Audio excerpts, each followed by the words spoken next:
여러분 요즘에 유행하고 있는 초코 우유 밈이라고 혹시 들어보셨나요? 제가 예배를 시작하기 전에 우리 행정 리더들과 함께 한번 물어봤었는데 아직 모르는 지체들이 많은 것 같은데 혹시 초코 우유 밈 들어보신 분 있으실까요? 네, 제가 제일 빠르네요 트렌드에. 지금 그 외국에서는 지금 되게 유행하고 있는 SNS에서 초코 우유를 가지고 하는 그런 밈이 이제 우리나라에서도 이제 유행을 타고 있다라고 해서 제가 발빠르게 한번 가지고 와봤는데요. 사진을 한번 보여주시면 이런 모양의 이 초코 우유를 이렇게 들고 있는 사진을 찍어서 지인들에게 전송하는 그런 밈입니다. 그런데 여기 있는 진짜 유명한 이런 유명 인물이 실제 이렇게 찍은 게 아니라요.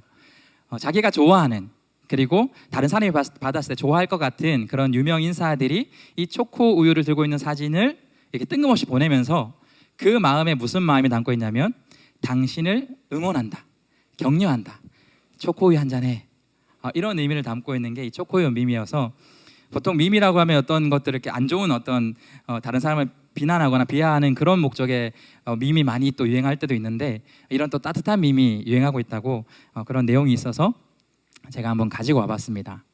여러분 이런 작지만 우리 사람들에게 있어서는 다른 사람의 타인의 이런 작은 격려나 응원들이 어쩌면 한 사람에게 굉장히 큰 힘이 되기도 하고 그 한 사람을 변화시키고 살리고 다시 한번 일어설 수 있는 힘을 줄 수 있는 그런 능력이 있는 게 이런 작은 응원들, 격려들이 되는 것 같습니다.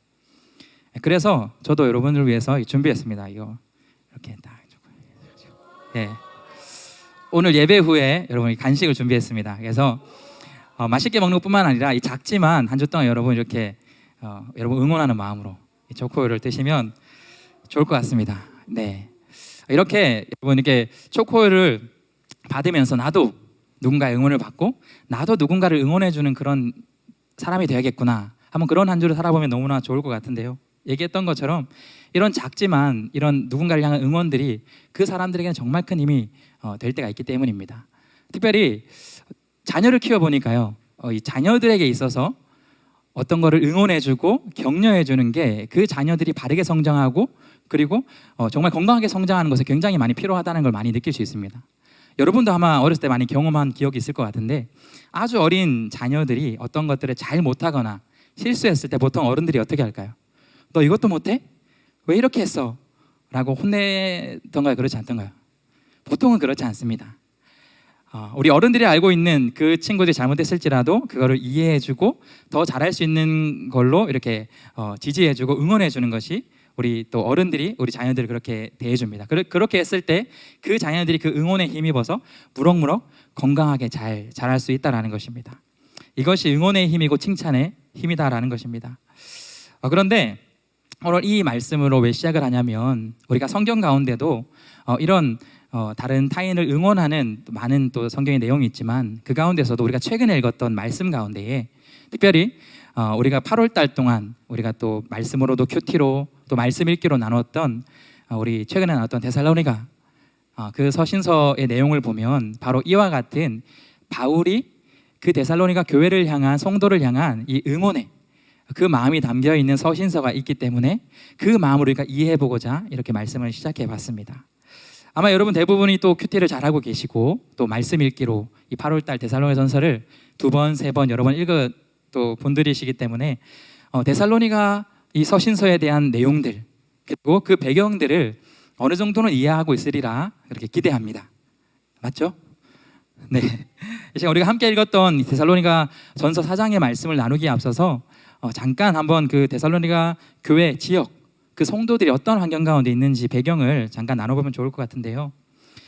여러분에게 데살로니가 이 당시에 또 지역의 또 상황들 배경들을 잘 설명하기 위해서 제가 이번 주 동안 이 먼 쪽인 데살로니가 지역에 갔다 왔습니다. 제가 직접 가진 않았고요. 구글 어스를 통해서 한번 다녀와 봤어요. 되게 사실적인 사진과 함께 생생하게 그것을 볼 수 있더라고요. 앞에 보시면 저쪽에 여러분 보시기에 제 기준으로 왼쪽 부분이 그 대한민국이 있죠. 그곳으로부터 서쪽으로 쭉 직진으로 쭉 가다 보면 저곳이 어디냐면 그리스 지역입니다. 바로 저 곳에 데살로니가 교회라는 곳이 데살로니가 지역이라는 것이 있는데 조금만 더 확대한 사진을 보시면 이렇게 그쪽으로 이렇게 갔다고 생각해 보시면 여러분이 아는 몇몇 지명들이 보일 겁니다. 저기 제일 왼쪽에 어떤 지명이 있죠? 이스탄불. 지금의 어디 지역이죠? 우리가 터키라고 불렀지만 요즘에는 튀르키예라고 부르는 그 이스탄불로 시작을 해서 그다음에 저 반대쪽 끝쪽에 있는 도시, 우리가 잘 아는 도시 어떤 도시가 있을까요? 이탈리아의 로마 지역이 있죠. 이 그 일직선의 지역의 정 가운데쯤에 있는 지금의 그리스 지역에 있는 한가운데 있는 이 도시가 데살로니가라는 지역에 속한 그런 지형적 특징이 있는 도시입니다. 우리가 최근에 또 말씀으로 함께 나눴던 그 빌립보라는 그 도시가 그 옆쪽에 보이는 이렇게 표시가 되어 있는 노랑 표시가 되어 있는 거기가 빌립보라는 성이고요. 거기가 멀지 않은 곳에 데살로니가 교회도 함께 있다. 마게도냐 지역이었고 지금은 그리스 지역인 이곳이 바로 우리가 말씀을 나누게 될 이 데살로니가 교회의 지리적 배경 가운데 있습니다. 당시에는 이 이스탄불부터 로마까지 쭉 로마가 자랑하는 그 도로가 깔려 있는데 그 도로의 가운데 지점에 위치한, 그리고 또 바닷가 근처에 있는 항구 지역에 위치한 도시였기 때문에 이 당시에 데살로니가라는 이 지역은 굉장히 상업적으로도 그렇고 또 정치적으로도 그렇고 굉장히 발달하고 번성했던 그런 지역이 데살로니가 지역이었구나. 빌립보, 데살로니가, 바울이 그 당시에 선교를 할 때는 항상 이런 작전을 썼어요. 거점 도시, 중요한 도시, 그곳 가운데 사람이 많이 모이는 회당, 이런 곳에서 효율적으로 복음을 전했던 것이 바울의 선교 방법이었습니다. 기억나시나요? 빌립보에서 바울이 어떤 일을 당했는지? 복음을 전하고 말씀을 전하다가 많은 고난을 당하고 투옥되기도 하고 많이 맞아서 겨우겨우 또 도망치듯이 나와서 또 다른 곳에서 선교를 하다가 이 데살로니 지역까지 가게 된 것이었어요. 이곳에서 예수 그리스도의 복음을 전하고 또 교회를 이렇게 세워 나가는데 이 데살로니가 지역에서는 바울이 그렇게 오랫동안 사실 말씀을 가리키거나 그렇게 하지는 못했습니다. 사도행전 17장의 말씀을 보면 이 데살로니가 지역에서는 빌립보에서 복음을 전하다가 이제 또 그 복음을 전하는 것을 방해하고 핍박하는 자들을 피해서 몇 개의 작은 지역을 지나치고 나서 이 데살로니가 지역에 간 다음에는 사도행전에서는 세 번의 안식일 동안 말씀을 가리키고 전했다라고 그렇게 나오는 걸로 봐서는 길지 않은 시간, 짧게는 세 번의 안식일이니까 3주 정도, 조금 더 길게 봐도 한 달, 두 달 정도밖에 되지 않는 길지 않은 시간 동안 바울이 이 데살로니가 지역에서 예수 그리스도의 복음을 전하고 그들에게 말씀을 가리킨 바로 그런 곳이 데살로니가 지역이었습니다. 그리고는 이곳에서 말씀을 전하다가 또 바울을 방해하는 자들로 인해서 데살로니가 지역을 떠날 수밖에 없었던, 그리고 또 점점점 다른 곳에서 선교를 하다가 이제 데살로니가를 향하여 편지를 쓰고 있는 상황이 이 데살로니가 서신서에 대한 내용입니다. 이런 배경을 가지고 있는 이 데살로니가 지역과 성도들을 향하여서 바울이 지금 서신서를 쓰고 있다라는 것입니다.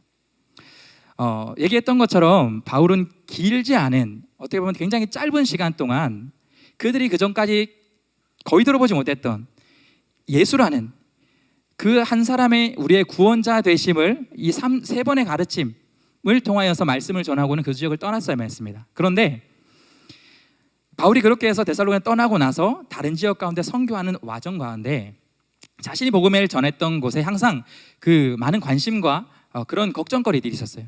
과연 그 복음을 전한 그곳에, 그 교회에 복음이 잘 또 심기고 성도들이 잘 자라나고 있을까? 그런 염려와 또 관심들이 있는 와중에 바울에게 좋은 소식이 들려옵니다. 무슨 소식이냐면 정말 짧은 시간 복음을 전했지만 바로 그 데살로니가 지역에 교회가 세워지고 그 교회의 성도들이 아주 건강하게 좋은 모습으로 잘 자라고 있다는 소식을 바울이 듣게 되었습니다. 그 소식을 들은 바울이 우리가 앞에 나누었던 것처럼 작은 격려, 또 그들이 앞으로 더 잘 세워나가져 가기를 기대하는 마음으로, 한편으로는 지금 이 연약한 믿음 가운데에 이제 갓 믿음이 태어난 이런 신생아 같은 어린아이와 같은 이 교회 성도들이 그렇게 그리스도인들을 핍박하고 교회를 어렵게 만드는 사람들로 인해서 믿음을 떠나지 않을까라는 그런 염려의 마음을 담아서 이 편지를 쓰게 됩니다. 자, 그 내용들을 보게 되면 바울이 그들을 향하여서 많은 칭찬을 하는 걸 볼 수 있어요. 너희들 참 대단한 것 같다. 이 어려운 고난과 환난 속에서도 이렇게 믿음을 잘 세워나가는 거 보니까 너무 멋있고 하나님께 감사하다. 이런 것들을 바울이 여러 번 이렇게 칭찬하는 내용이 서신서에 쓰여 있습니다. 그렇게 3장까지의 쭉 내용이 이어지고요. 우리가 오늘 읽었던 이 4장에 드디어 바울이 이 데살로니가를 향하여서 중요한 핵심적인 그런 내용을 전하고 있는데, 우리가 그 내용들을 한번 살펴보길 원합니다. 다시 한번 우리가 한번 4장 1절 말씀 함께 읽어보길 원하는데요. 우리 1절의 말씀을 다시 한번 읽어보겠습니다. 자, 시작. 그러므로 형제들아, 우리가 끝으로 주 예수 안에서 너희에게 구하고 권면하노니 너희가 마땅히 어떻게 행하며 하나님을 기쁘시게 할 수 있는지를 우리에게 배웠으니 곧 너희가 행하는 바라 더욱 많이 힘쓰라. 네. 앞에서는 얘기했던 것처럼 이렇게 초코우유를 이렇게 전하는 것처럼 잘하고 있어, 대단해, 소식 들었어, 더 응원해, 이렇게 그런 내용들을 쭉 적었다면, 이제 4장에서는요 우리가 읽었던 방금 1절 말씀처럼 이제 많은 회중들 앞에서 이 서신서가 크게 낭독될 때에 이 분위기를 전환하며 진짜 중요한 핵심 내용을 전달한다라는 것을 1절 통해서 말씀하고 있습니다. 그러므로 형제들아, 우리가 끝으로, 여기서 말하는 이 끝으로는 마지막으로 말한다라는 그런 의미도 있지만, 그거보다는 앞에서 내용들을, 편지를 쭉 함께 낭독하고 듣고 있다가 분위기를 다시 한번 전환시키는, 집중하게 만드는 중요한 메시지가 나올 거라는 그러한 의미를 담아서 이런 표현이 사용되고 있습니다. 무슨 중요한 내용이냐면, 주 예수 안에서 너희에게 구하고 권면하노니, 마찬가지로 구한다, 너희에게 원한다, 너희에게 권면한다, 너희에게 바라는 것이 있다 라는 것처럼 중요한 메시지가 선포될 것이다 라는 것을 반복하여서 말하고 있습니다. 그리고는 너희가 마땅히 어떻게 행하며 하나님이 기쁘시게 할 수 있는지를 우리에게 배웠으니 곧 너희가 행하는 바라 더욱 많이 힘쓰라. 자, 바울은 중요한 메시지가 선포될 거라는 것을 암시한 다음에 무슨 내용을 이야기하고 있냐면, 너희가 마땅히 그리스도인으로서 어떻게 행하며 어떻게 살아가야 되는지, 성도로서, 그리스도인으로서, 예수님을 믿는 사람으로서 어떻게 살며 행해야 되는지를, 그리고 어떻게 하나님을 기쁘게 할 수 있는지를 행하고 더욱 많이 힘써서 행하라 라고 핵심 메시지를 전하고 있는 것입니다. 그런데 바울이 지금 전하고 있는 이 마땅히 어떻게 행해야 되고 또 기쁘게 할 수 있는지에 대한 내용은 이미 그 전에 데살로니가 지역에 갔을 때, 방문했을 때 바울이 그 3번의 가름집 속에서 중요하게 던졌던 내용 중에 포함되어 있는 내용입니다. 그래서 바울은 이렇게 표현합니다. 우리에게 배웠으니, 이미 그 전에 우리가 이미 다 전한 내용을 다시 한번 강조한다라는 것이죠. 그리고 2절에서 또 이렇게 이야기합니다. 우리가 주 예수로 말미암아 너희에게 무슨 명령으로 준 것을 너희가 아느니라. 지금 하고 있는 이해하는 내용들은 새로운 것이 아니라 우리가 너희에게 방문했을 때, 우리가 너희를 처음 만났을 때, 그 짧은 시간이지만 가장 그 짧은 시간 동안 여러분에게 전달해야 될 가장 중요한 내용들을 다시 한번, 여러분들이 내가 지금 그곳에 없지만 여러분 스스로 잘 믿음 가운데 세워져 나갈 수 있도록 다시 한번 강조하며 여러분에게 전합니다. 그러면서 이제 3절부터 어떻게 하는 것이 마땅히 그리스도로서 행해야 되는 문제인지, 또 하나님을 기쁘게 할 수 있는 일인지를 이렇게 설명하는 것입니다. 우리 3절의 말씀을 우리 같이 한번 다시 읽어보겠습니다. 같이 읽겠습니다. 시작. 하나님의 뜻은 이것이니 너희의 거룩함이라 곧 음란을 버리고.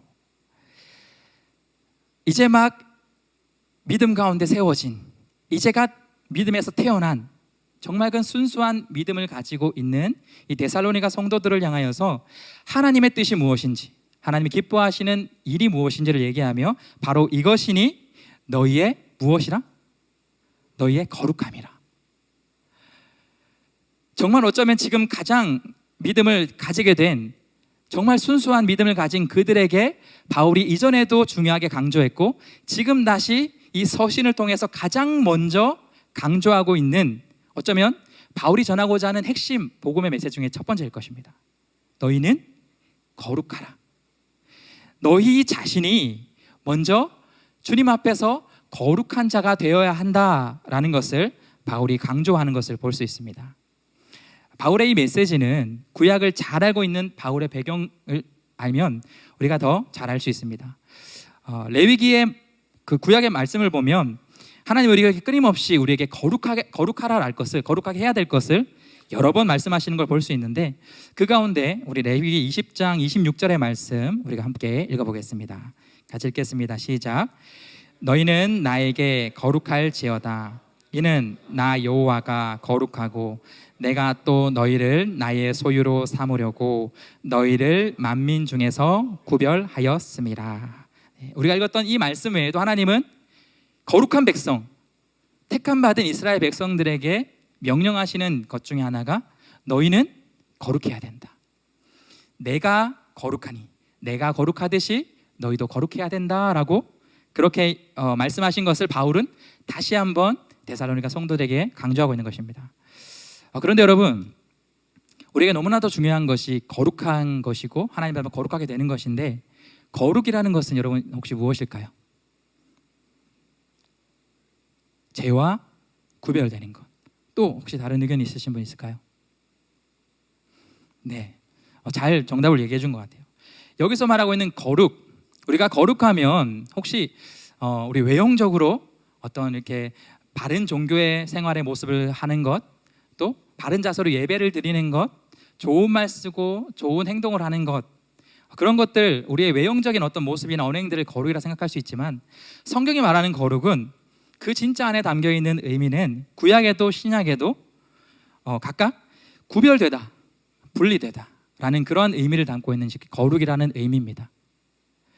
하나님이 죄와 완전히 구별된 것처럼, 세상과 완전히 구별된 그런 존재인 것처럼, 마찬가지로 하나님을 닮아 우리도 세상에서 거룩하게 된다는 것은 죄와 세상과 완전히 구별된 그런 존재가 되는 것이 여기서 말하고 있는 거룩이다라는 것입니다. 그렇기 때문에 구약에도 신약에도 이 거룩이라는 표현을 쓸 때는 항상 이 분리라는 의미를 담긴 단어를 사용하여서 구별하라라고, 거룩하라라고 되어 있어요. 그렇기 때문에 이 거룩한 제물, 제사를 드릴 때 구약의 거룩한 제물이다라는 것은 특별한 제물 중에서도 흠이 없는 것을 구별하는 것들, 그런 걸 거룩한 제물이라고 합니다. 그리고 거룩한 음식, 다른 부정하다라고 여기는 하나님 말씀하신 것과 다른 어떤 구별된 것들을 거룩한 음식이라 표현하기도 하고요. 또 우리가 얘기했던 것처럼 이스라엘 백성들 구약에서 거룩한 백성이다 얘기하는 것도 하나님이 택하여서 세상과 구별해 놓은 백성이다라는 그런 상징적인 의미를 담아서 이 거룩이다라는 의미를 담고 있다라는 것이에요. 바울이 지금 이 데살로니가 성도들에게 첫 번째로 요구하고 있는 것이 바로 세상 가운데, 이방의 그 문화 가운데 살고 있는 그들을 향하여서 가장 먼저 그 믿음을 지키기 위하여서 세상과 구별되는 것을 요구하고 있다는 것입니다. 그런데 우리에게, 아마 당시의 사람들도 그랬을 것 같고, 우리에게 이 죄에 가장 유혹을 받기 쉬운 것들, 우리를 거룩하게 하지 못하는 것 중에 대표적인 것이 3절 마지막에 나오는 것처럼 거룩함이라 곧 음란을 버리라.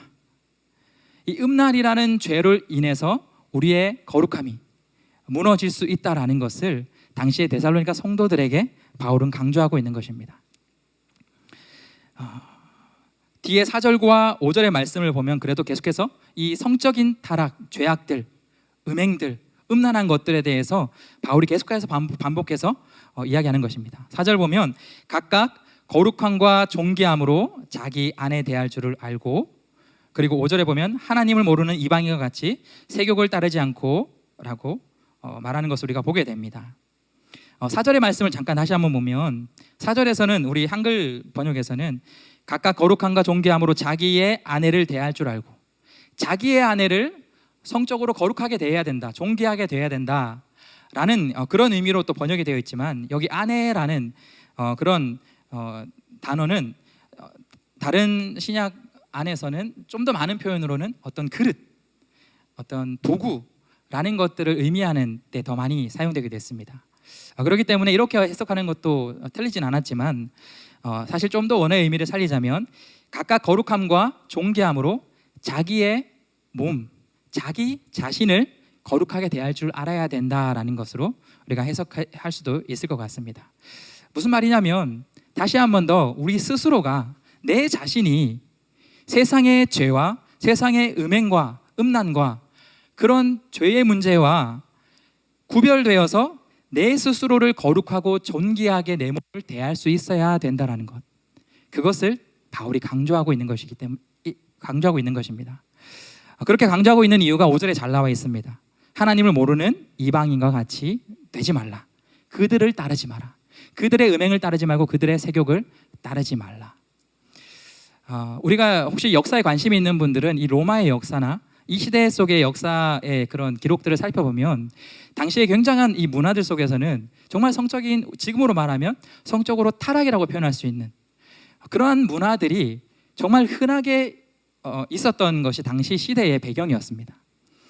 데살로니가 이 성도들은 이러한 문화와 시대 속에서 그들은 자연스럽게 이런 성적인 음란을 행하는 것들, 성적인 타락을 하는 것이 어쩌면 지금보다도 더 당연하고 자연스러운 시대 속에 살고 있었던 것이 이 데살로니가 지역에 살고 있던 사람들, 그 안에서 믿음을 가지기로 결단한 성도들의 지금의 상황이었다는 것입니다. 그렇기 때문에 바울은 다시 한번 이렇게 강조하는 것이요, 계속해서 첫 번째로 하나님을 모르는 이방인처럼 여러분, 지금까지는 이 시대의 문화와 이 시대의 환경과 이런 모든 것들은, 세상은 이것이 당연한 것이고 그렇게 음행을 하는 것이 괜찮다고 하지만 예수님 믿기로, 거룩한 하나님 믿기로 그렇게 작정한 사람들은 첫 번째로 여러분, 성적으로 타락하지 않고 음행하지 않고 하나님처럼 거룩하게 구별되어야 합니다 라는 것을 이야기하는 것입니다. 당시에는 이방의 종교들을 보면 제사를 지낼 때에도 수많은 이런 성적인 죄악의 행위들을 하는 것이 그들의 제사의 방법이었고, 그들의 신앙의 방법이었고, 그들의 삶과 문화에 깊이 박혀있는 그런 문화였습니다.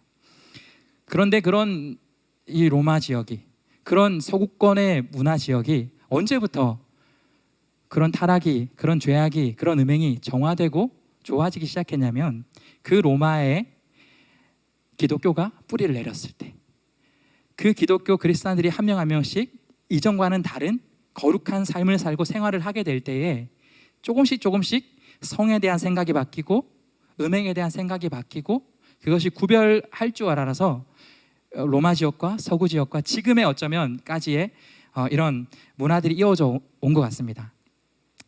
그런데 여러분, 지금 시대를 보면 이 이후로 정말 기독교가 세상을 이렇게 많이 퍼져나갔을 때는 우리 믿는 그리스도인들이 잘 구별되어서 거룩한 그런 삶을 살았지만 지금 시대에 여러분이 살고 있는 우리 시대를 보면 어쩌면 정말 이 당시에 성적으로 타락한 이 행위들과 문화들이 당연시되었던 시대처럼 우리가 살고 있는 이 시대도 다시 그때로 돌아가는 그런 시대에 우리가 살고 있는 것 같습니다. 가장 최근에는 우리가 너무나 좀 충격이기도 했었고 우리가 함께 두 눈으로 목격했던 그런 순간들이 있었는데, 전 세계 많은 모든 사람들이 볼 수 있는 올림픽이라는 그 큰 행사 앞에서 시작하는 그 개막식에서 개막식 논란이 되었던 여러분 장면들 혹시 기억나는 장면들이 있을까요? 아마 벌써 알고 있는 우리 지체들도 있을 것 같은데 제가 사진을 한번 가지고 와봤습니다. 한번 보시면 여기 아래에 있는 게 그 개막식의 모습입니다. 저 장면 보면 아무 생각 없이 보면 어떤 내용인지 혹시 모를 수도 있지만 사실 위에 그림과 함께 보면 저것이 어떤 걸 의미했는지를 정확히 우리가 이해할 수 있게 되는 것 같습니다. 위에 그림은 어떤 그림이죠? 최후의 만찬, 우리가 잘 알고 있는 최후의 만찬입니다. 최후의 만찬은 어떤 상황 가운데 그려진, 어떤 걸 기념하기 위해서 그린 그림일까요? 하나님이신 예수님께서 그렇게 죄와 구별되고 함께 할 수 없었던 그 하나님이신 예수님께서 우리의 죄를 사해 주시기 위해서 기꺼이 이 더러운 죄가 가득한 세상 가운데 오셔서 이제 십자가를 지기 전 마지막 그 전날 밤에 제자들과 함께 사랑을 나누고 교제를 하고 식사를 나눴던 그 장면을 기념하기 위해서 저 죄의 만찬의 그림을 그려지게 되었는데, 그 그림을 패러디하고 희화하고 또 기독교를 모욕하는 그런 의미를 담아서 완전히 다른, 예수님이 아니라 그 가운데 있는 정말 예수님과 다른 어떤 또 여성, 그 옆에 있는 많은 여성의 모습을 하고 있는 사람들이 사실 여성이 아니라는 것을 우리는 알고 있습니다. 남자들이 여성을 모양으로 변화하기도 했고요. 이것처럼 수많은 세상 사람들 앞에서 지금의 우리의 이 시대는 이제는 성적으로 해방된, 더 이상 예전의 과거처럼 우리가 거룩하게 구별되고 구별하여서 사는 것이 아니라 이제는 우리가 살고 싶은 마음대로 그렇게 해방되어 살기를 도전하고 광고하고 그렇게 하는 것이 여러분 우리가 지금 살고 있는 또 시대의 모습인 것 같습니다. 어쩌면 그렇기에 바울이 지금 데살로니가 당시의 성도들에게 전했던 이 메시지가 지금의 우리에게는 좀 더 특별하게 다가와야 될, 우리가 더 깊이 받아야 될 메시지가 되는 것 같습니다. 세상은 이렇게 당연하게 생각하는 이러한 세상의 문화들과 우리를 죄악으로 이끈 구별되지 못하게 만드는 그러한 것들이 있을지라도 바울은 분명히 이야기합니다. 하나님을 모르는 이방인과 같이 세욕을 따르지 않고 거룩하게 구별되어야 한다. 이 시대 속에서도 여러분 세상과 문화에 휩쓸려서 그렇게 따라가는 것이 아니라 세상과 구별되고 세상을 거룩하게 그렇게 밝힐 수 있는 우리 그리스도인 청년들이 우리 여러분이 되길 예수님의 이름으로 축복합니다. 6절의 말씀은 우리에게 조금 무서운 이야기를 이렇게 합니다. 우리 6절의 말씀을 같이 한번 읽어보면 좋을 것 같은데요. 같이 함께 읽겠습니다. 시작. 이 일에 분수를 넘어서 형제를 해하지 말라. 이는 우리가 너희에게 미리 말하고 증언한 것과 같이 이 모든 일에 주께서 신원하여 주심이라. 여기 있는 것처럼 이 모든 일, 구별되지 못하고 성적으로 타락한 음란의 죄 가운데 빠지는 이 모든 일에 있어서는 반드시 거룩하신 주님께서 신원하여 주신다, 징벌하시고 처벌하여 주신다 라는 것을 그들에게 강력하게 경고하며 다시 한번 거룩하게 구별될 것을 이야기하고 있는 것입니다. 우리도 이처럼 하나님이 기뻐하시는 삶이 무엇일까?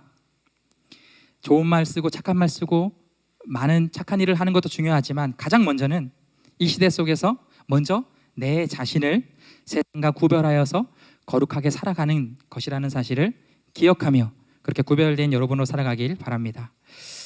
계속해서 말씀을 이어보면 두 번째로 바울은 하나님이 기뻐하시는 삶이 무엇인지, 우리가 어떻게 행하며 살아가야 하는지를 9절과 10절의 말씀을 통해서 이렇게 이야기합니다. 우리 9절과 10절의 말씀 다시 한번 함께 읽어보도록 하겠습니다. 함께 읽겠습니다. 시작. 형제 사랑에 관하여는 너희에게 쓸 것이 없음은 너희들 자신이 하나님의 가르침을 받아 서로 사랑함이라.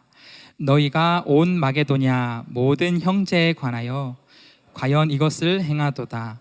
형제들아 권하노니 더욱 그렇게 행하고. 앞선 8절까지의 말씀을 통해서 첫 번째로는 내 자신이 먼저 세상과 분별되어서 거룩하게 살아가야 하는 것을 가장 처음에 바울이 이야기했다라면, 두 번째로 하나님이 기뻐하시는 삶은 무엇일까? 데살로니가 성도들에게 강조하고자 하는 두 번째 내용은 뭘까? 바로 9절부터 이어진 것처럼 형제의 사랑에 관하여 서로 사랑하라. 공동체의 사랑을 바울은 두 번째로 나 자신의 거룩함을 이야기한 그 다음에 조금 더 지경을 넓혀서 믿음의 공동체 안에 사랑을 나누는 것에 대한 중요성을 다시 한번 전하는 것을 보게 됩니다. 우리 공동체가 최근에 여름 수련회를 통하여서 시작으로 하여서 계속 여러 말씀을 통해서 하나님께서 우리에게, 이 교회에게, 이 공동체에게, 우리 청년 이 공동체가 얼마나 중요하고 우리가 사랑으로 하나 되어야 되는 공동체인지를 계속 말씀해 주시는데, 오늘 말씀에서도 동일하게 똑같은 그런 강조하는 말씀을 우리가 보게 되는 것 같습니다. 요한복음을 통해서 또 요한이 그렇게 전했던 것처럼 요한복음 17장 말씀을 통해서 예수님께서 겟세마네 동산에서 마지막에 우리 모든 믿는 자들을 위해서 그렇게 하나님께 간구하며 중보할 때 했던 그 기도 내용 속에서 하나님 아버지와 내가 하나 된 것처럼, 사랑으로 하나 된 것처럼 믿는 모든 주의 자녀들도 하나 되길 원합니다 라고 그렇게 예수님이 이 공동체를 향하여서 기도했던 것처럼, 마찬가지로 바울 역시도 이 데살로니가 성도들을 향하여서 정말 중요하게 강조하고 있는 두 번째가 바로 공동체가 서로 사랑하는 것을 이야기하고 있다는 것을 우리가 기억했으면 너무나 좋을 것 같습니다. 복음의 핵심 메시지 중에 하나이고요, 많은 믿음의 선조들, 위대한 신앙인들이 강조했던 것이 이 공동체의 사랑, 하나됨이라는 것을 우리는 보게 되는 것 같습니다. 왜냐하면 이 데살로니가 뿐만 아니라 당시 초대교회 우리가 나누었던 것처럼 많은 이 역사를 보게 되면 개인의 신앙의 어려움뿐만 아니라 반드시 공동체의 신앙을 어렵게 해서 교회가 무너지게 하고 갈라지게 하고 또 그래서 우리 스스로의 믿음을 지켜나가지 못하게 했던 것들이 기독교를 공격하는 또 영적인 세력과 사단의 방해가 그 공격 중에 하나였습니다. 공동체를 하나 되지 못하게 하고 무너지게 했던 것. 마찬가지로 이 지금 막 믿음을 가지고 세워진 너무나도 귀한 이 데살로니가 공동체가 믿음 안에서 정말 건강하게 계속해서 잘 세워나가기 위해서 바울이 강조한 것이 여러분 사랑으로 하나 돼야 됩니다. 여러분에게 지금 있는 이 환난과 세상을 살아가면서 겪게 될 이 어려움들이 앞으로 계속 펼쳐지게 될 것인데 그 가운데 여러분이 정말 믿음을 지킬 수 있는 방법은 여러분이 정말 거룩하게 구별될 수 있는 방법은 여러분 나 자신 스스로만 그렇게 하는 것이 아니라 여러분들을 함께 돕고 여러분들이 함께 힘을 모아서 우리의 믿음을 함께 아름답게 성장시켜 나아가야 될 이 공동체를 서로 사랑하는 것이 너무나 중요합니다. 그 데살로니가 교회를 향하여서 두 번째로 강조했던 것이 바로 이것이다라는 것입니다.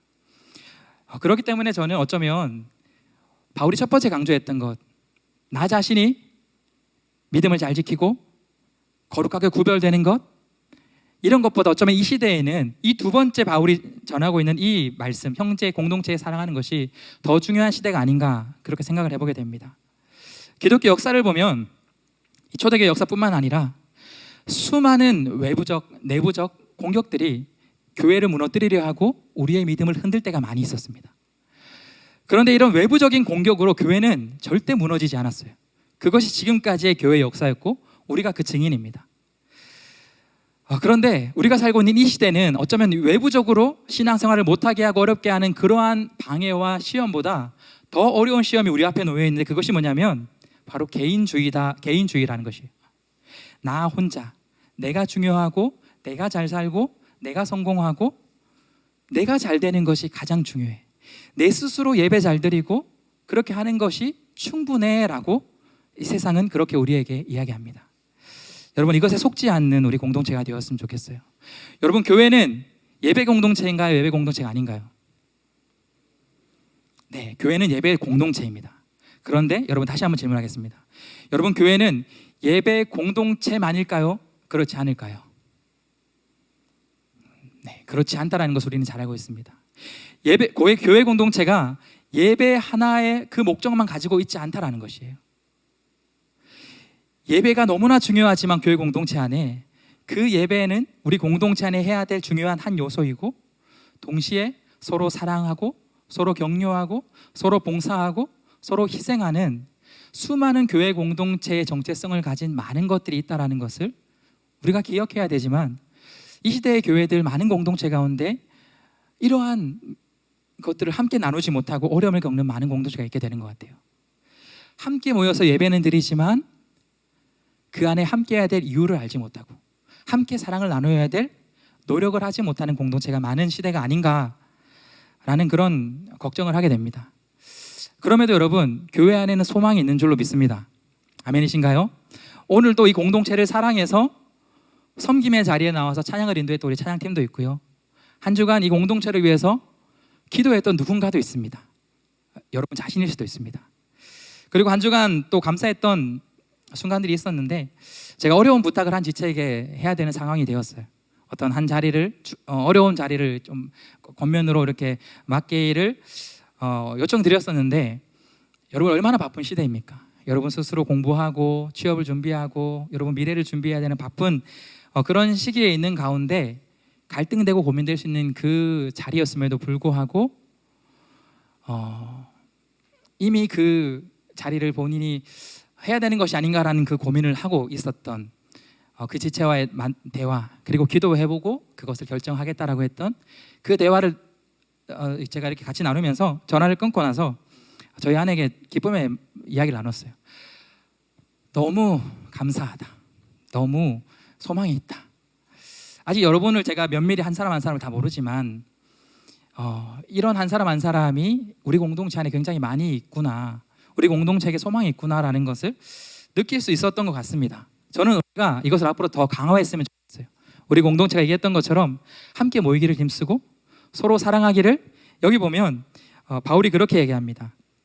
우리가 서로 사랑해야 된다라는 것을 이야기하면서 이렇게 강조하고 있는데요. 우리 아까 읽었던 말씀 중에 보면 10절의 말씀을 보면 서로 사랑하라 이렇게 얘기하고는 10절에 너희가 온 마게도냐 모든 형제에 대하여 과연 이것을 행하도다. 사랑을 행하는 것이 이미 소문이 나 있었다라고 표현하는 겁니다. 이제 얼마 안 된 이 갓 태어난 것 같은 이 교회가 이미 마게도냐 지역에 사랑이 많기로 소문이 나고 있는데 바울은 그들 향해서 다시 한번 권하는 겁니다. 형제들아 권하노니 이미 소문을 들었지만 너희가 사랑이 많다라는 것을 알지만 이미 권하노니 더욱 그렇게 행하라. 여기 더욱 그렇게 행하다라는 표현은요, 여러분 그 원어에 담긴 의미를 보면 풍성하게 하다, 넘치게 하다, 넘쳐서 요즘엔 잘 안 좋은 표현이긴 하지만 잉여 남게 하기까지 사랑을 나누고 더욱 그리하라라고 바울이 강조하고 있다라는 것입니다. 우리 공동체 안에도 얘기했던 것처럼 이미 사랑이 있고 있습니다. 그렇죠? 여러분도 느끼고 여러분도 행하고 있습니다. 그런데 앞으로 우리가 계속해서 이 사랑을 우리가 지금까지 나눴지만 다시 한번 이 말씀을 우리 공동체를 향한 말씀으로 붙들고 그렇게 행하기를 더욱 행할 수 있는, 내가 지금까지 내가 할 수 있는 최선의 사랑을 나눴지만 그 사랑이 차고 넘쳐서 사랑이 남아 돌 정도의 공동체가 우리 센텀 청년부의 공동체가 되기를 다시 한번 예수님의 이름으로 축복합니다. 이것이 하나님이 기뻐하시는 삶, 하나님은 우리에게 원하는 삶이다라고 바울은 이야기하는 것입니다.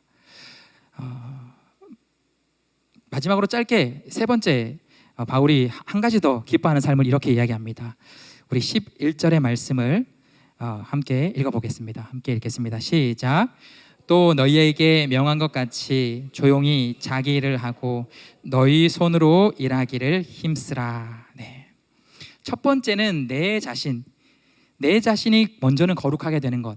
두 번째는 조금 더 지경이 넓혀져서 교회 공동체가 서로 사랑하는 것. 그런데 다시 한번 하나님 기뻐하시는 삶 세 번째 강조하는 것은 너희 손으로 일하기를, 자기 일을 열심히 하고 너희 손으로 일하기를 힘써라. 왜냐하면 12절 보면 이는 외인에 대하여 단정히 행하고 또한 아무 궁핍함도 없게 하려 함이라. 우리가 세상 가운데 여러분이 맡겨진 학업의 자리, 여러분 직장의 일의 그 자리, 세상에서 여러분이 하는 그 모든 그 맡겨준 그 자리들을 그 성실히 묵묵히 자기 일을 하고 그 일을 잘하기를 힘쓰는 이유가 뭐냐면 12절에 이야기하고 있는 것처럼 외인에 대하여, 여기서 말하는 외인은 믿음의 공동체 아닌 세상 사람들, 그들을 향하여 단정히 행하기 위하여서 그들에게 손가락질 받거나 그들에게 본이 되지 못하는 삶이 아니라 우리 그리스도인의 삶은, 하나님이 기뻐하는 삶은 외인에 대하여서도 단정할 수 있는, 그래서 나아가 우리의 삶을 통하여 여러분이 하고 있는 그 일들을 통하여 여러분이 전하고 있는 세상의 말과 행동을 통하여서 그들에게 우리를 통하여 예수 그리스도의 향기를 전할 수 있는, 그것이 바로 하나님이 우리에게 기뻐하시는 삶이다라고 이야기하고 있는 것을 우리가 기억할 수 있길 원합니다. 이제 예배가 끝나면 여러분이 이제 또 한 주간 여러분의 자리로 돌아가서 한 주를 열심히 살게 될 텐데, 여러분이 살아야 되는 그 이유가 이 세상은 내가 열심히 공부하고 열심히 일하는 것이 내가 풍성해지기 위해서, 내가 부자가 되기 위해서, 성공하기 위해서라고 얘기하지만 12절은 마지막에 뭐라고 얘기하나요? 외인에 대하여 단정히 하고 또한 아무 궁핍함이 없게 하려 함이라. 하나님은 우리가 열심히 살고 최선을 다해서 내 자리에서 일을 하는 그 이유가 그렇게 해서 여러분 성공하게 되고 부자가 되게 하기 위해서 그렇게 하는 것이 아니라 우리의 최선을 다해서 그 삶을 살면 하나님 기뻐하시고 다른 사람들에게 모범이 되는 것, 그리고 나아가 우리를 궁핍함이 없게 하신다 라는 것을 말씀하십니다. 부자가 되는 것이 아니라 우리에게 필요한 모든 것들을 하나님이 채워주시는, 절대 우리가 공고하거나 궁핍해지지 않는 것을 경험하게 해주신다라는 것을 약속해 주신다라는 사실입니다. 여러분 부자 되길 원하십니까? 하나님이 궁핍하게 하지 않기를 원하십니까? 하나님이 궁핍함이 없게 하시는 삶을 꿈꾸는 우리 청년들이 되시길 예수님의 이름으로 축복합니다.